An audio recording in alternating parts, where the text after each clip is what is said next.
Hello everybody, I am Ben from Team Panic, and today we're going to be looking at Annie, Are You Okay? So Annie has been doing pretty well recently. She's got a couple of wins under her belt, she's got a third in the last event, but it's time to do some upgrades, because while Annie's weapon system is now almost faultless, there's a few things that I might maybe change, but those are very, very minor things. Her drive system is terrible. Well, not terrible, but not as good as it could be, I don't think. In the recent iteration, running on her weapon bolt as her primary front connecting point, or her primary skid, it's just, she's having trouble getting around the arena and hitting bumps in the arena, which isn't really all that helpful. Also, I've been running on these 25mm brushed gear motors, which are fairly standard for beta weights. And then with running these, you have to run a hub as well, and between the pair of these, they're actually quite heavy and fraught with issues too. If you don't look after these and continuously pull them apart, reapply Loctite to them and stuff, they just fall apart after a couple of events. And then hubs need grub screws, and I hate grub screws. So we're going to look to replace all of this, and this stuff is actually so heavy that taking Annie over to a ridiculously sized Yolo drive is going to be a lighter option for us.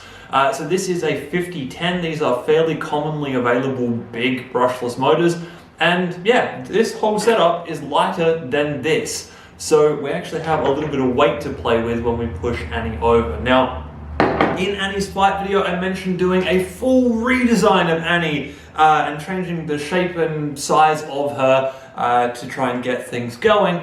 However, I think at this point what I want to do is I want to get the Yolo drive in, fight with the Yolo drive once, and see how that goes. If the Yolo drive system works out well and I feel like it's going to be the way to go forwards, then I'll do the full chassis redesign. We'll do an Annie version 5, but for now we're kind of looking at Annie version 4.7-ish, because what's in front of me is Annie version 4.5. So yeah, that's what we're doing today. So let's get Annie pulled apart so we can put new motors in.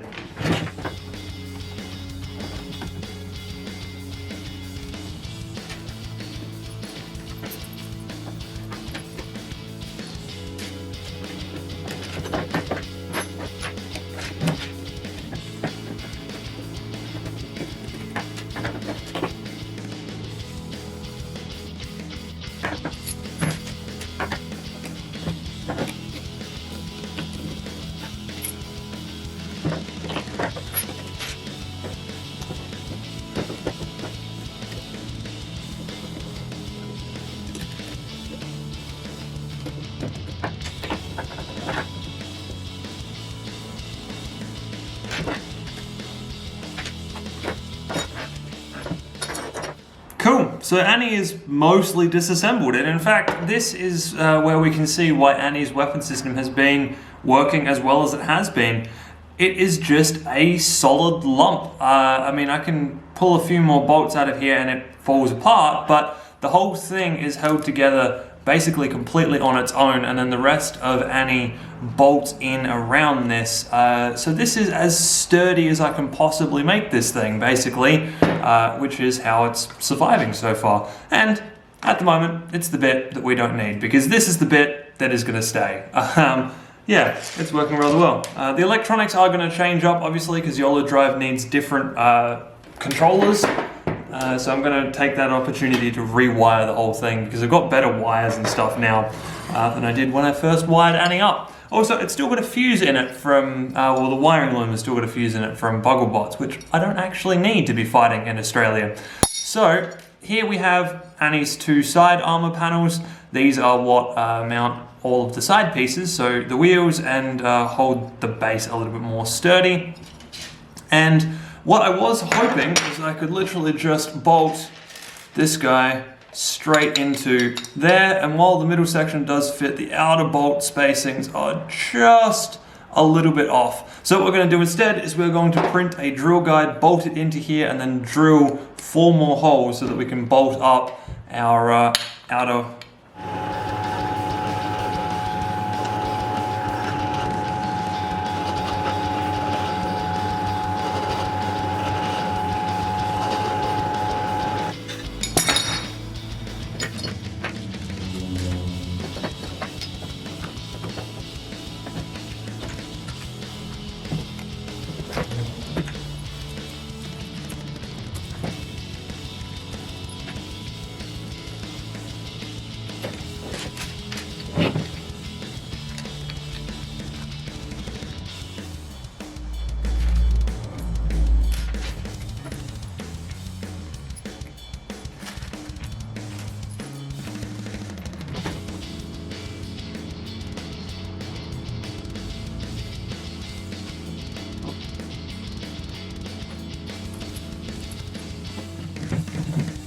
Wheels are now in, and actually it's looking pretty good. I think there's a minor tilt forwards, but it's nothing huge, and it moves, well, she moves pretty smoothly at the moment. I've left the back off so you can see in here I've only got 2 bolts in either side, just because my bolt spacings where I drilled things weren't quite right, so I need to go through and just file the top couple out a little bit to get them to be perfect, but that doesn't matter for this test because it's only going to be a quick little drive around.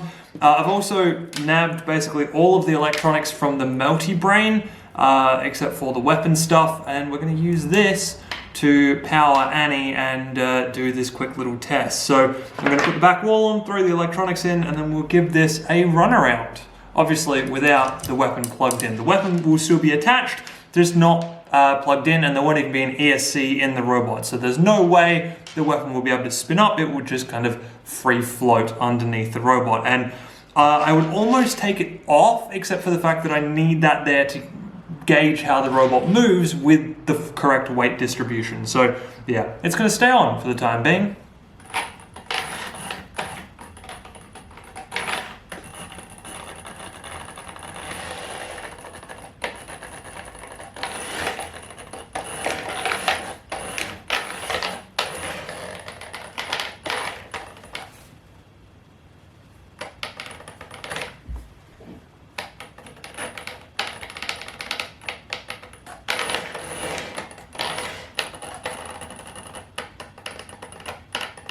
That didn't work too well. All right, let's try that again, but with some tape on the bottom of the bolt this time, see if we can actually get it moving at all.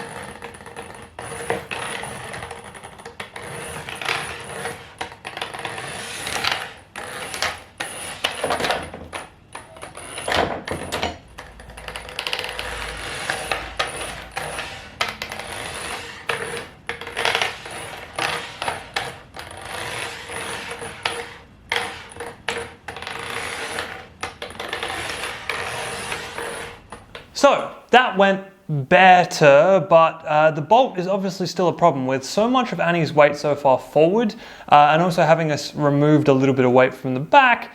Yeah, it seems to be a problem. So I've gone ahead already and I've removed one of the bearings in here, basically so I can actually move this whole weapon assembly up, and we're going to attempt to put back in these standoffs that we originally had, but these will touch the ground basically at the same point as this guy in under here, and to make a plane you only need 3 points, so if I had both of those standoffs and then the weapon bolt, that would have just meant that the whole front was the thing touching the ground and the wheels would have no grip at all. So yeah, we're going to put these standoffs back in place. I'm going to do this a really janky way. I've got some bolts, there aren't bolt holes through properly because of the way that Annie is currently set up, but I'm just going to hot glue these down, and we're going to see if this will actually work at all. Drat! Well, I can already say with complete certainty that this isn't going to work, because I've got the stands in place, I've put Annie back on her wheels. This wheel, totally fine. That is going to be able to push around Annie, totally fine. This wheel, yeah, not so much. That is a free-floating wheel right there, and yeah, I have to like push down on the back here to even get it to engage the floor. Once I do that, it's fine. It's just a case of actually having to do that, which is a bit of a problem. I think it's actually because one of the standoffs I put in is slightly damaged and bent a little bit, which I didn't kind of realize until I started gluing it up. And that bending means that yeah, it does not do the thing that I wanted it to do. Yeah, and it doesn't keep this wheel on the ground either. Because that's the other thing, if this was lowered down and actually in the right spot, it should hold that wheel down on the ground and provide less resistance, and everything should be awesome. But at the moment, not so much. I might see if I can quickly re-glue this, see if I can get this to work. The good thing, of course, about trying to glue HDPE, doesn't really stick all that well, so you can just peel the glue off and go again, which is why I did it this way and didn't use any other method. So it was an easy, quick fix to get rid of. All right, well, this is promising. It's a decent start, at least. Let's give it a whirl.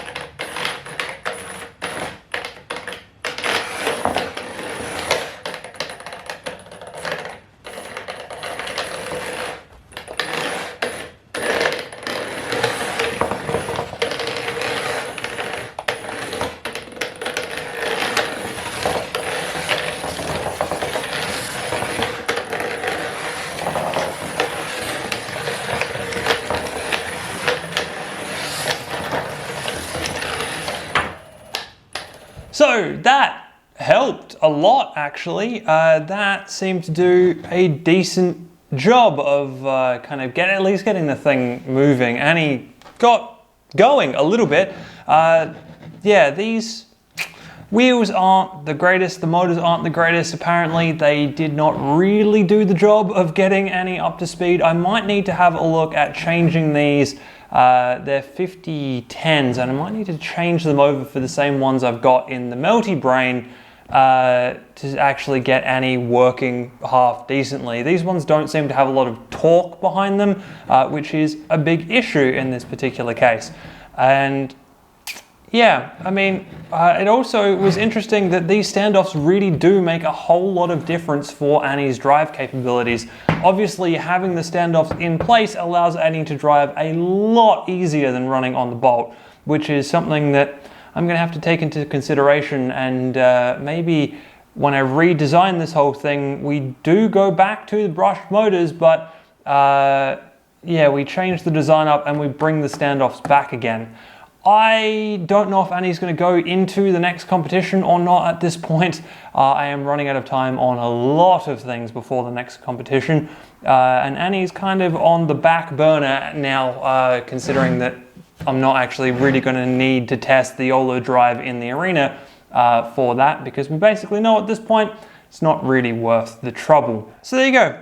Interesting little experiment, and you know, sometimes these things don't turn out quite the way you expected. The only other thing I can maybe think is that maybe these ESCs set to a lower power level, like a 30 or a 40% power level. I don't think so, because these came straight out of the Melty, and the Melty is set up, or at least I thought I set the Melty up to have full power onto the wheels, because it's a Melty. I want it to be able to spin up really, really quickly. But it's something I might have a look at. I don't really think that's the case though. Yeah. Anyway, like I said, probably not the greatest idea to YOLO drive Annie. Anyway, I hope you guys have enjoyed that one, and I will see you in the next video.